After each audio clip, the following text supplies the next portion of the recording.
오늘 하나님 말씀은 고린도전서 15장 12절에서 20절입니다. 신약성경 282페이지에 있습니다.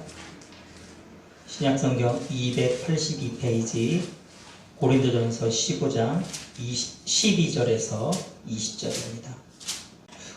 오늘날 부활을 바라보는 관점은 크게 세 가지로 나눠볼 수가 있습니다. 첫 번째는요, 부활이 없다라는 관점입니다. 그리고 두 번째는요, 나의 죄를 사하신 예수님의 십자가의 죽음은 중요하지만 부활은 있어도 그만, 없어도 그만이라는 관점이 있습니다. 또 마지막 세 번째 관점은요, 부활을 믿는 관점입니다. 오늘 우리가 이 세 가지의 관점을 살펴보면서요, 우리에게 부활신앙이 왜 중요한지, 그리고 나에게 예수님의 부활이 왜 중요한지에 대해서 우리가 한번 같이 살펴보도록 하겠습니다. 먼저 부활이 없다라는 관점입니다. 이 관점의 사람들은요, 예수님의 부활하심과 또 마지막 때에 있을 우리의 부활을 믿지 않습니다. 안타깝게도 오늘날은요, 부활을 인정하려고 하지 않는 사람들이 점점 늘어가고 있습니다. 여러분, 부활을 인정하지 않는 사람들의 그 공통된 특징이 뭔지 아세요? 이 땅에서 잘 먹고 잘 사는 것에 집중합니다. 그러니까 이 땅에서 나의 하루하루의 삶이 나에게 즐거운, 나의 소욕을 따르는, 나의 유익을 따르는 삶에 집중합니다. 그것을 가장 큰 의미에 두고 살아갑니다. 근데 우리가 잘 알다시피 지금은 그런 문화가 우리에게서 너무나도 팽배해 있습니다. 옛날에는요, 그 부활을 부인하는 사람들은 기독교인이 아니었어요. 그러니까 기독교인이 아닌 예수님을 믿지 않는 사람들은 사실은 부활에 대해서 생각하지 않았습니다. 그냥 이 땅의 삶이 마지막이라고 생각을 했습니다. 그런데 요즘에 문제되는 건 뭐냐면요, 말 그대로 기독교를 여타의 종교와 마찬가지로 생각하는 기독교인들이 많다는 거예요. 그러니까 내가 예수님을 믿는다고 하는데, 내가 교회 출석은 하는데 부활은 안 믿는 것입니다. 여러분, 이런 사람들에게 있어서 기독교는요, 다른 종교와 마찬가지입니다. 그냥 내 중심에, 자기 중심의 신앙생활을 하는 사람들입니다. 그런데 여러분, 내가 교회를 다녀도요, 내가 예수 믿는다고 하고 있어도요, 내가 마지막 때 있을 예수님의 재림과 그 부활을 믿지 않는다고 한다면 여러분, 그 사람은 그리스도인이 아닙니다. 예수 믿는 사람이 아닙니다. 부활을 안 믿으면요, 성경을 안 믿는 것이고요, 그것은요, 하나님을 안 믿는 것이기 때문입니다. 두 번째 관점은요, 그래서 부활의 중요성에 대해서 사도 바울은요, 오늘 본문에서 이렇게 말합니다. 19절을 우리가 같이 한번 보면요, 만일 그리스도 안에서 우리가 바라는 것이 다만 이 세상의 삶뿐이면 모든 사람 가운데 우리가 더욱 불쌍한 자이리라. 여러분, 만약에 부활이 없다면요, 지금 우리가 이렇게 하나님 앞에 주일날 되면 와서 예배드리고 우리는 예수 믿는다고 하는 우리가 이 세상에서 제일 불쌍한 사람들일 거라는 얘기입니다. 그리고 그 이유가 오늘 보면 17절에 나와 있습니다. 그리스도께서 다시 살아나신 일이 없으면 너희 믿음도 헛되고 너희가 여전히 죄 가운데 있을 것이요. 예수님의 죽으심과 부활이 없었다면 우리는 여전히 여러분 죄인이라는 것입니다. 그러니까 내가 여기서 열심히 하나님 잘 섬긴다 해도 우리는 어디 가는 사람이라는 거예요? 지옥 가는 사람이라는 것입니다. 그래서 여러분, 예수님의 죽음심과 부활하심이 우리에게 중요한 것입니다. 예수님이 부활하지 않으셨다면 우리는 여전히 죄인이기 때문입니다. 죄인은 결코 하나님 나라에 들어갈 수 없습니다. 여러분, 예수님은 정말 부활하셨습니다. 예수님이 부활하시는 역사적인 사실입니다. 부활하신 예수님 안에서 저와 여러분은 참 생명을 얻습니다. 그렇기 때문에 우리는요, 예수님의 부활하심, 그리고 마지막 때에 있을 우리의 부활을 우리는 있는 그대로 인정해야 합니다. 우리가 예수님의 부활을 인정할 때 성경에 나오는 모든 기적과 이적도 우리는 사실이라고 믿을 수 있습니다. 여러분, 성경에 병을 고치고 많은 기적과 이적이 일어났지만 우리가 생각할 때도 그 무엇보다도 죽은 자가 다시 살아나는 부활보다 더 큰 기적은 없죠. 그러니까 예수님의 부활을 믿는 사람들이라면 당연히 성경에 나타나는 하나님의 모든 역사하심을 다 믿지 않겠습니까? 부활이 없으면 기독교는 없습니다. 그러므로 우리는 예수님의 부활의 역사적인 사실을 인정하며 또 마지막 날 우리가 부활할 것을 믿으며 살아가야 합니다. 두 번째는요. 부활을 바라보는 두 번째 관점은요. 나의 죄를 사하는 예수님의 십자가의 죽음은 중요하지만 부활은 있어도 그만 없어도 그만이라는 관점입니다.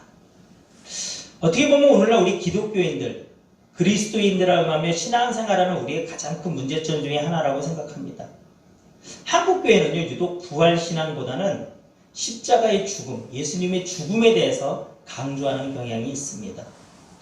권영경 교수님의 로마의 산책이라는 책에 보면요, 이런 내용이 나옵니다. 많은 신자들에게 있어서 부활은 회색지대다. 십자가의 의미는 알지만 부활은 어색하다. 십자가에 관한 찬송은 언제나 인기를 끌지만 부활에 관한 찬송은 부활절이 지나면 금방 어색하다. 내가 죄의 용서에만 집착한다면 내게 중요한 건 죽음이지 부활이 아니다. 부활하셨다니까 그렇게 믿는 것이지 굳이 살아나시지 않으셨어도 별로 달라질 것은 없다. 여러분 어떻게 생각하십니까? 이 교수님의 이 지금 내용 중에서도 제가 이 그림에서 혼자 웃었던 내용은 뭐냐면 찬송에 관한 부분이었어요. 여러분 우리가 많이 부르는 찬송이나 찬송가도 그렇고 우리가 평소 하는 CCM도 그렇고 모든 찬양들을 보면 여러분 예수님의 십자가의 죽으심에 관한 찬양은 굉장히 많습니다. 그리고 우리가 그러한 찬양은 뭐 특별한 때가 아니어도 많이 부르죠. 그런데 여러분 부활 찬송은 어떤가요? 우리가 찬송가에도 부활에 관한 찬송들이 있죠. 우리가 아마 떠오르는 찬송가들이 몇 개 있을 것입니다. 그런데 우리가 그런 찬송가는 딱 어떻게 보면 오늘 부활주일 날 부르고 평소에는 안 부른다라는 거죠. 뭐냐면 우리의 의식 속에서도 예수님의 십자가의 죽으심은 굉장히 강조가 되고 중요하게 생각되고 있는데 우리에게 있어서도 예수님의 부활은 그냥 죽으심에 대해보다는 비중이 약하게 인식하고 있다는 것입니다.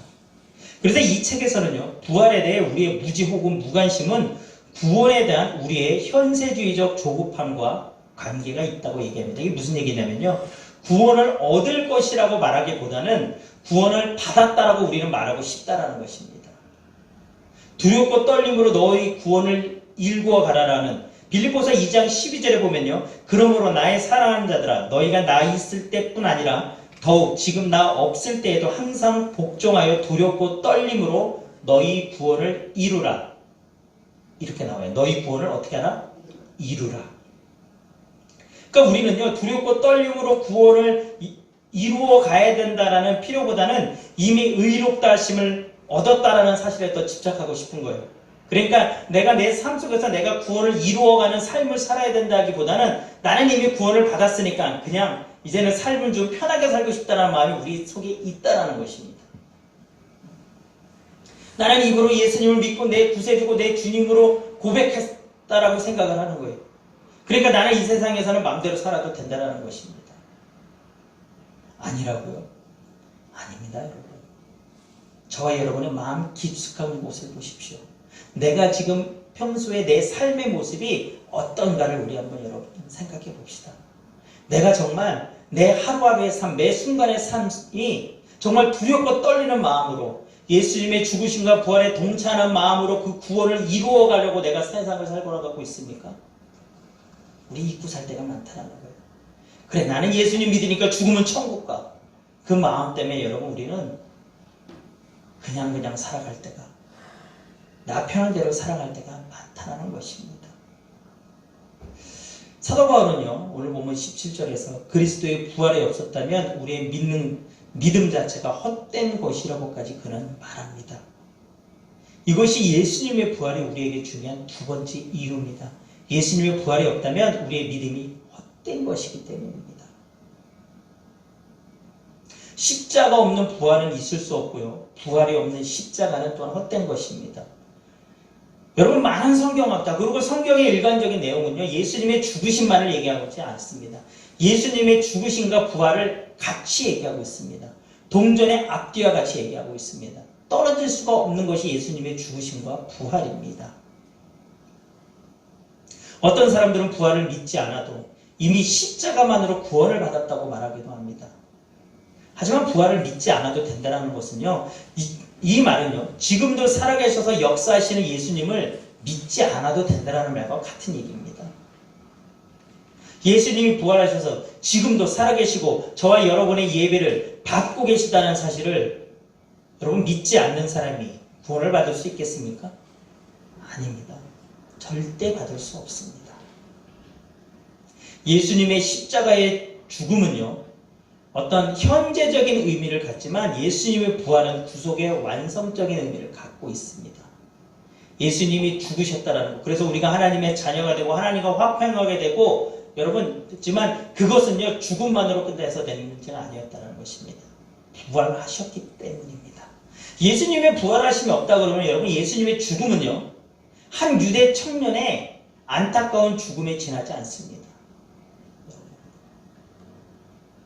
그냥 그걸로 끝난 것입니다.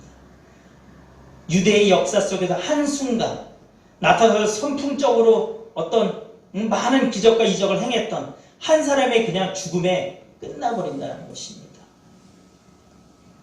하지만 예수님은 부활하셨습니다. 예수님이 부활하셨기 때문에 예수님이 지었던 그 십자가가 우리의 모든 죄를 대속했던, 우리를 하나님과의 관계 안에서 다시 하나님의 자녀를 삼을 수 있는 십자가의 죽음이 되실 수 있었던 것입니다. 여러분, 그래서 우리는 예수님의 그 부활의 기쁨을 같이 누리며 살아야 되는 것입니다. 여러분, 예수님이 죽으시고 부활하신 것이 여러분 기쁘지 않으십니까? 여러분, 예수님이 부활하시면 우리에게 가장 큰 기쁨이 되어야 합니다. 세 번째는요, 부활을 믿는 관점입니다. 이 관점의 사람들은요, 예수님이 부활하신가 마지막 때에 우리의 부활을 믿는 사람들입니다. 아마 이 자리에 있는 저와 여러분들을 가리키는 것일 것입니다. 예수님의 부활은요, 이미 예고된 사건이었습니다. 구약 때부터 하나님은요, 늘 일관적으로 예수님의 죽으심과 부활을 말씀하셨습니다. 그리고 그것은 반드시 이루어져야 되는 하나님의 선언이었고요, 이루어진 사건이었습니다. 예수님 또한 자신의 부활을 말씀하셨습니다. 마가복음 8장 31절에 보면요, 인자가 많은 고난을 받고 장로들과 대제사장들과 서기관들에게 버림받아 죽음을 당하고 사흘 만에 다시 살아날 것을 비로소 그들에게 가르치시되, 예수님이 자신이 말씀하신 대로 살아나지 않으셨다면 기독교는 여러분 존재하지 않았을 것입니다. 아마 예수님의 십자가의 죽으심 후에 제자들은 다 흩어졌을 것입니다. 두려워 떨며 그들은 내가 예수님의 제자였던 것을 속임에 아마 자신들의 일로 돌아갔을 것입니다. 그리고 그 제자들 누구도 예수님을 믿는다라고 예수님이 그들과 함께하며 했던 복음의 메시지를 전파하지 않았을 것입니다. 하지만 예수님이 부활하셨기 때문에 그 예수님을 믿기 때문에 기독교는 오늘날 세상을 바꾸는 종교가 된 것입니다. 그래서 기독교는 종교를 넘어 생명이 있는 것입니다. 우리가 바라는 구원, 모든 사람이 바라는 구원은 죽음에서 건져지는 것입니다. 그렇다면 우리를 죽음으로부터 구원하실 분은 죽음을 정복하고 살아나신 분이어야만 가능하죠. 안 그렇겠습니까, 여러분? 나도 못하는데 내가 누구를 구원할 수 있겠습니까? 그래서 로마서 1장 4절에 대해서는 이렇게 얘기합니다. 성경의 영어로는 죽은 자들 가운데서 부활하사 능력으로 하나님의 아들로 선포되셨으니 곧 우리 주 예수 그리스도시니라. 히브리서 2장 14절 15절은요 또 우리에게 이렇게 알려줍니다. 자녀들은 혈과 육에 속하였음에 그도 또한 같은 모양으로 혈과 육을 함께 지니심은 죽으심을 통하여 죽음의 세력을 잡은 자 곧 마귀를 멸하시며 또 죽기를 두려움으로 한평생 매어 종노릇하는 모든 자들을 놓아주려 하시니. 자, 우리는요 혈과 육을 가진 존재라는 거죠. 거기에 속해 있는 사람이었다는 거예요. 근데 예수님이 이 땅에 우리와 같은 모습으로 오셨어요. 여러분, 예수님이 이 땅에 살아계실 때는 우리와 같이 똑같이 배고프고요, 우리와 똑같이 주무셔야 됐고요, 우리와 똑같이 고통당하셔야 했습니다. 그런데 그 예수님이 십자가에서 죽으시고 부활하심으로 인하여서 죽음의 세력을 잡은 자 사탄을 멸하셨다는 것입니다.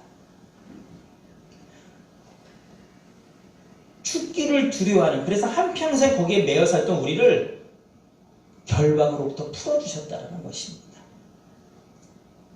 제가 전에도 한번 말씀드린 적이 있었던 것 같은데 여러분, 소생과 부활은 다릅니다. 성경에 보면 죽었다 살아난 사람들이 의외로 여러 명 나옵니다. 우리가 잘 아는 대표적인 사람이 누굽니까? 나사로죠. 나사로는 병이 들어서 죽었습니다. 하지만 예수님이 그를 다시 살리셨죠. 나사로는 자기가 죽기 전에 가졌던 그 육체 그대로 그는 다시 살아났습니다. 그리고 나사로는 나중에 다시 죽었을까요? 살았을까요? 죽었죠.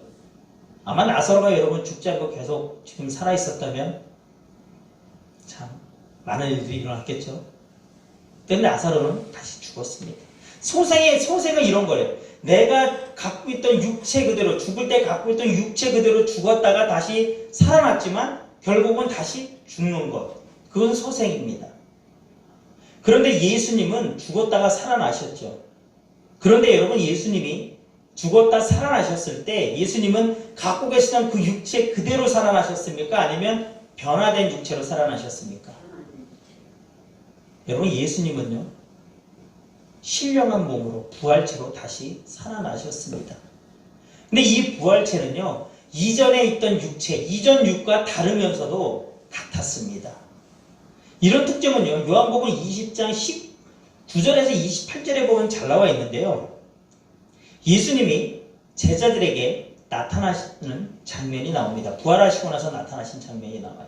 제자들이 예수님이 죽으시고 나서 두려움에 떨어하고 문을 걸어잡고 있었어요. 그런데 그 가운데 예수님이 딱 나타나셨습니다. 예수님이 부활하실 때 새로 된 이 부활체, 부활의 육체는요, 시간과 공간의 제약을 받지 않고 있음을 우리에게 보여줍니다. 그런데 예수님이 두려워하는 제자들에게 예수님이요, 자신의 두 손과 옆구리에 상처를 보여주십니다.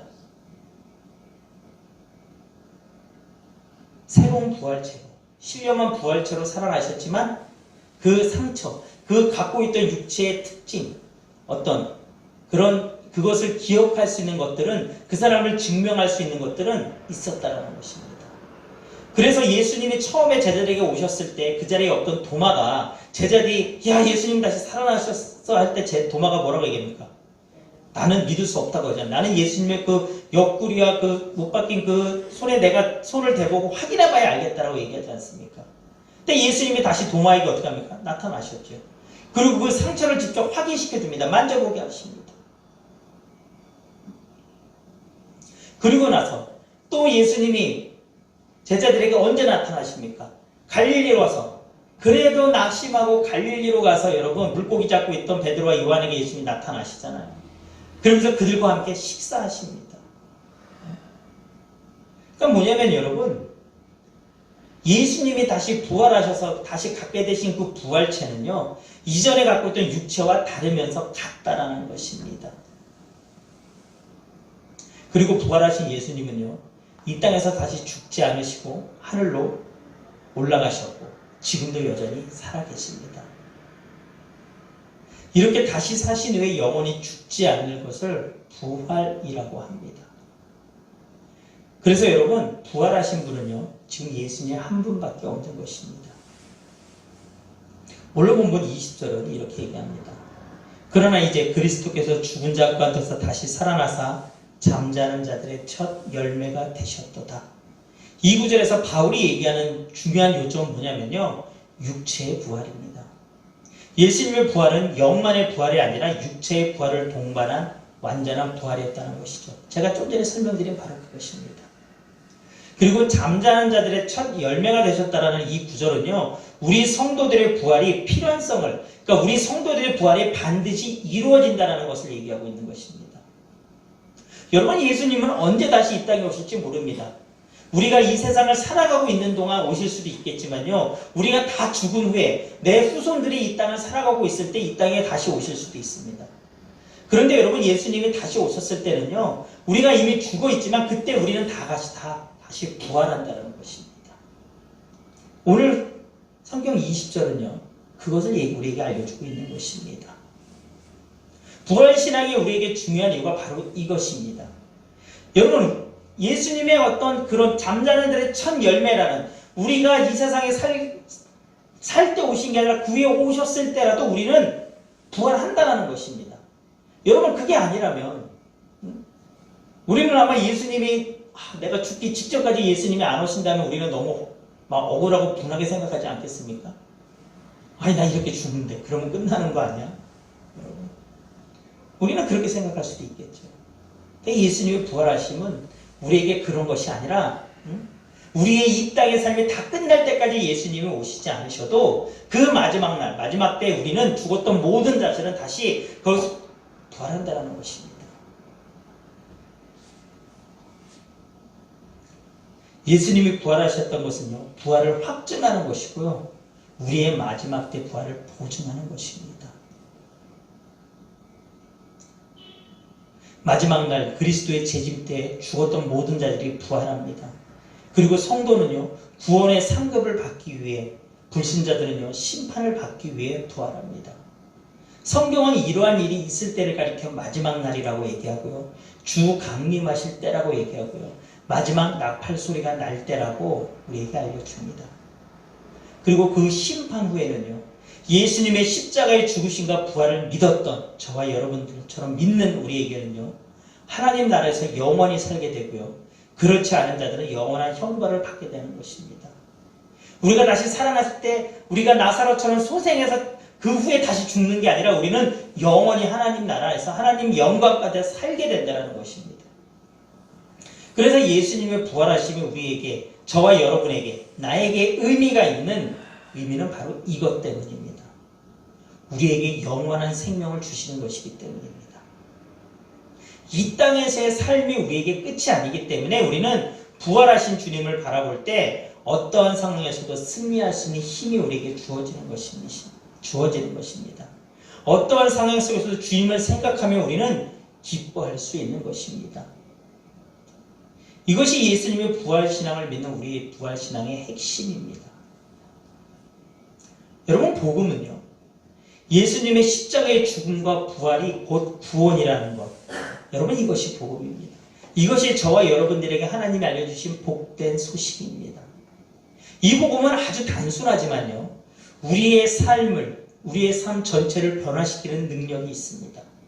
왜냐하면 나에게는 이제는 새로운 기준점이 생긴 것이기 때문입니다. 저와 여러분들의 마음속에 새로운 중심, 내가 삶을 살아갈 때 갖춰야 될 새로운 가치관이 생기는 것이기 때문입니다.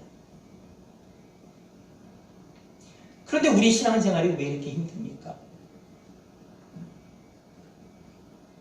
왜 우리의 신앙의 열정, 내가 열심히 한번 해보겠다고, 하나님 내가 정말 이제는 내 삶을 돌이키겠다라고 하며 살아갈 때 그 열정이 왜 얼마 못 가서 여러분 식어버립니까? 바로 저와 여러분들이 이 복음에 굳게 사로잡혀 있지 않기 때문입니다. 이 복음을 놓치면요, 우리 신앙생활은요, 여러분 곧 무너져 버립니다. 삶의 고난에서 우리는 주저앉아 버립니다. 성경에는 하나님의 말씀이 내 삶의 중요한 중심축이 되는 것이 아니라 세상이 자꾸 나를 이끌어갑니다. 그리고 그것은 여러분 생명의 길이 아닙니다. 사망의 길입니다. 여러분, 복음, 즉 예수님의 십자가의 죽음과 부활하심이 여러분의 삶에, 여러분의 인생에, 여러분의 신앙생활의 중심축이 되기를, 가장 중요한 기준이 되시기를 주님의 이름으로 소망합니다. 축원합니다. 우리